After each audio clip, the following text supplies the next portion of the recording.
J'ai fait en fait toutes les conneries qu'on peut faire dans GTA, casser des voitures, casser tout ce qu'on peut casser. J'ai fait du mal à des gens, du mal psychologique, des fois, et j'en ai hyper honte aujourd'hui, mais physique aussi.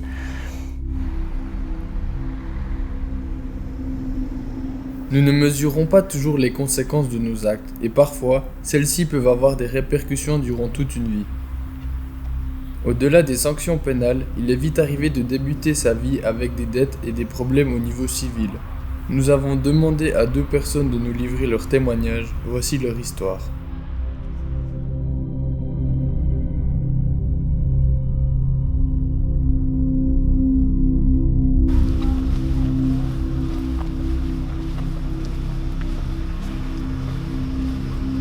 À l'âge de 14 ans, j'ai eu un moment dans ma vie où j'ai un peu déraillé. Et j'ai essayé de rechercher en fait de l'attention de la part des gens, notamment à l'école, avec les amis que je fréquentais. Jusqu'au point où j'en suis arrivé en fait à commettre des infractions. Parce que j'avais commis des infractions, que ça passait par casser du matériel, par des insultes, par toutes sortes de comportements, disons, peu honnêtes. Ces infractions sont répétées, au bout d'un moment, le juge a forcé mon père à me mettre dans un internat. Étant donné que j'étais sorti de mon cadre, c'est vrai que j'ai arrêté de commettre ces infractions. Et quand je suis parti de cet internat, où j'ai fini ma scolarité obligatoire là-bas, j'ai rencontré une copine avec qui ça allait pas forcément. Puis c'est vrai quand elle est finalement partie, là je suis retourné dans des fréquentations mauvaises avec des personnes avec qui j'avais déjà commis des infractions. Et puis là, ça a été la boule de neige, cette infraction sur infraction, la police entendait parler de moi tous les week-ends. Et puis j'ai continué jusqu'à arriver à ma majorité. J'ai pas eu de nouvelles de la part de la justice comme j'en avais quand j'étais mineur. Puis arrivé aux alentours de mes 18 ans, entre 18 ans et 19 ans, j'ai reçu justement une lettre du procureur pour me dire que moi j'avais commis un certain nombre d'infractions et puis qu'il allait me poursuivre pour ça. Quand j'ai reçu l'ordonnance avec toutes les infractions, c'est vrai que là j'ai eu une grosse claque. Je me suis rendu compte que c'était grave. Donc là j'ai arrêté de commettre mes infractions aux alentours de début de mes 19 ans. Je suis passé devant un juge 2 ans plus tard. J'ai eu une peine de 15 mois de détention avec assorti un sursis de 3 ans. Et il y a aussi le côté financier, notamment quasiment 20 000 francs de frais de justice et d'avocat. Sans parler de tous les dommages que j'ai causés qui avoisinent un montant de 100 000 francs. Où là le tribunal civil doit encore statuer là-dessus. Puis après il y a aussi tout le côté finalement du regard des gens, parce qu'en ayant fait le guignol comme ça au grand public, j'ai été repéré par autant des policiers que des personnes comme vous, comme moi, qui finalement maintenant sont une certaine crainte en me voyant, et puis c'est vrai que ça va durer. Afin de mieux comprendre le rôle de la justice face aux jeunes délinquants, nous avons été poser la question à une juge des mineurs du canton de Neuchâtel. La délinquance des mineurs, par exemple, quand elle commence à devenir un peu plus rude vers les 15 ans, c'est la période où vous êtes en pleine adolescence. Donc on sait que c'est un chamboulement complet de tout, c'est un chamboulement de votre corps, c'est un chamboulement de votre esprit.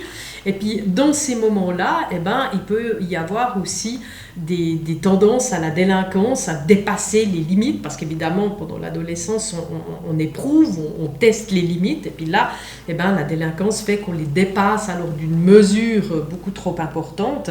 Moi je crois très fort qu'il faut continuer dans la prévention, et puis c'est surtout ça qui est important en droit pénal des mineurs, parce que de la prévention, moi j'en fais tous les jours aussi.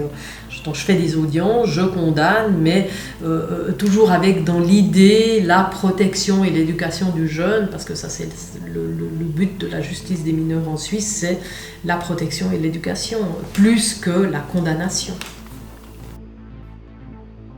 Il existe une multitude de délits répréhensibles par la loi.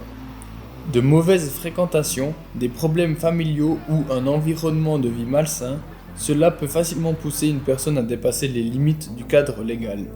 Et comme nous allons le voir, le cercle vicieux de la consommation de stupéfiants peut rapidement emmener à commettre d'autres infractions.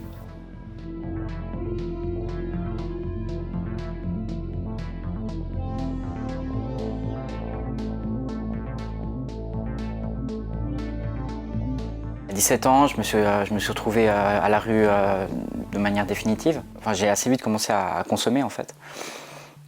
de la drogue et assez vite de la drogue dure jusqu'à l'héroïne. Les délits que je commettais, ils étaient beaucoup...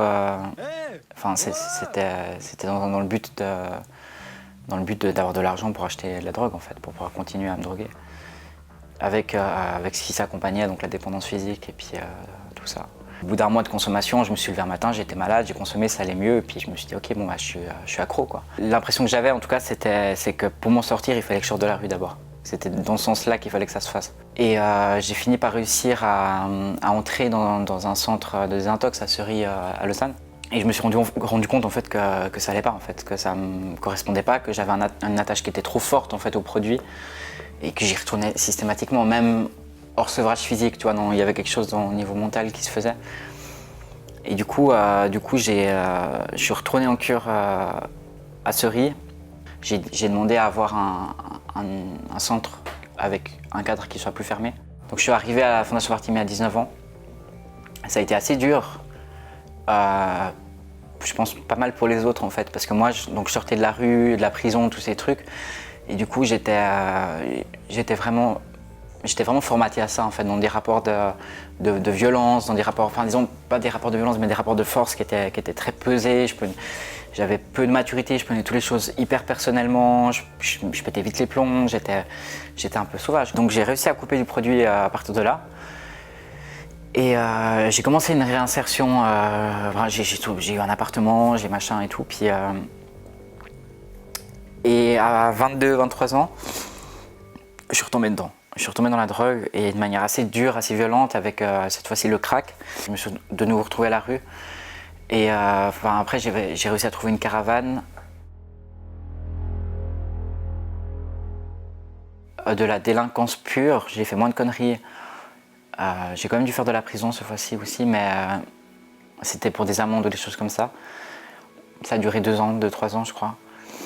Avant que j'arrive de nouveau à sortir de ça, à 28 ans, grâce à la Fondation Barthélemy de nouveau. Et à partir de là, donc depuis 2 ans et demi maintenant, j'ai pu vraiment me couper du produit. J'ai réussi à trouver un appartement. J'ai commencé les études justement dans le sport. Là, ça fait 4 mois que je travaille comme bénévole à la Maraude à Lausanne, donc où en fait on distribue à manger aux sans-abri. J'ai fait du mal à des gens, du mal psychologique, des fois, et j'en ai hyper honte aujourd'hui, mais physique aussi.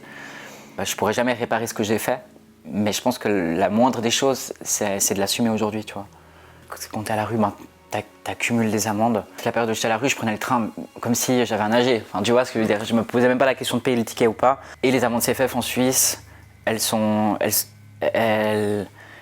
transmettent en jours de prison au bout d'un moment. C'est pas le cas de toutes les amendes, mais en l'occurrence, les amendes CFF, oui. Donc j'ai dû faire des peines de 1 mois, 2 mois à cause de ce genre de choses. Et puis pour des délits aussi, ouais. Et après, il y a aussi tout ce qui est frais de jugement. Donc les jugements, je t'apprends rien, mais ça coûte très cher, ça coûte très cher. Et du coup, à chaque fois, sur les jugements, alors c'est des sommes qui vont vite sur des 10 000 francs comme ça. Et honnêtement, je ne saurais pas dire, mais je dois actuellement dans les 300-400 000 francs, quelque chose comme ça, tu vois. Donc au niveau des conséquences que moi ça a dans ma vie actuellement et tout, c'est que j'ai des dettes et j'en aurai pour encore longtemps en fait, tu vois. Un facteur poussant fréquemment les jeunes à la délinquance est l'effet de groupe. Commettre des infractions dans le but d'être reconnu socialement, David en a payé les frais. Et comme vont le raconter nos témoins, l'avenir de plusieurs de leurs anciennes fréquentations a aussi basculé. Les infractions, souvent, même 90% du temps, commises avec des circonstances nouvelles, avec du monde, rarement seul. Ils ont été condamnés. De 7 ans, été condamné à 2 ans de détention. Pour les autres, j'ai un peu coupé les liens. Et honnêtement, je vais te dire, c'est violent. Sur les gars qui avaient mon âge, plus ou moins et tout, il y en a peut-être 2-3%, 2% qui ont arrêté. Il y a un bon tiers qui est mort. Il y a un bon tiers aussi qui est en tôle ou qui est dans un mécanisme pénal. Et puis un autre tiers que je continue, que maintenant aussi quand je vais bosser à la Riponne en tant que bénévole, que je revois là-bas et qui sont toujours là-dedans, tu vois. Je me suis retrouvé à 30 ans à connaître autant de personnes décédées que mes grands-parents, tu vois. Même si on ne participe pas forcément à l'infraction, c'est-à-dire on ne se bat pas, on assiste par exemple à une bagarre, le fait d'encourager, le fait ouais, comme un match, de crier et tout, eh ben ça augmente encore la tension et puis ça augmente souvent la violence que les gens font preuve l'un envers l'autre, notamment quand il y a des bagarres. Moi, c'est clair que j'ai toujours de la peine à le juger de cet effet de groupe, parce que moi, quand j'ai des jeunes qui viennent à mon audience, eh ben, ils sont tout seuls, ou ils sont peut-être deux, mais ils ne sont pas toute la bande. Évidemment, je reçois de la police lors des enquêtes les vidéos, et c'est là où je peux voir toute l'interaction de la bande. Alors, c'est moins grave de faire des bêtises en groupe que seul. Du pénal, oui, effectivement, il y a plus de pardon, de bande d'influence, on prend en compte l'influence, on prend en compte l'énergie du groupe. Les enfants qui font des bêtises en groupe, pour moi, c'est moins inquiétant. Parce que ça veut dire que c'est des personnes qui ont cherché, pour reprendre le sujet, ce que je te dis, ils ont cherché une sécurité. Quand on n'a pas grandi avec sa famille, ou mal grandi avec sa famille, quand on s'est retrouvé seul ou peu apprécié, si on trouve un groupe qui nous accepte comme on est, on est bien ensemble. Ici, c'est un groupe de délinquants, mais on peut faire aussi pas mal de choses, tout simplement pour être gardé dans ce groupe. C'est le sentiment d'appartenance. On a tous besoin d'appartenir. Et appartenir à un groupe de délinquants, ça veut dire surtout que les gens avec lesquels on va être, ils vont nous ressembler. Donc on va tous être avec des personnes qui ont mal grandi ou douloureusement dans leur famille, qui n'ont pas trouvé dans leur famille ou dans leur société un endroit qui les rassure et dans lequel ils se sentent appartenir. Les conséquences d'un délit ne s'arrêtent pas uniquement aux sanctions pénales. Il y a aussi les conséquences civiles et administratives auxquelles nous ne pensons pas forcément, mais qui peuvent tout de même s'avérer dramatiques sur la vie future d'un jeune. Mais, récapitulons. La condamnation pénale est la sanction face au délit commis, par exemple une amende ou une peine de prison. Les conséquences civiles peuvent se résumer à tout ce qui aura un impact sur la vie de la personne. Cela peut être d'ordre financier, des problèmes de santé ou des problèmes de trouver un travail et de le garder.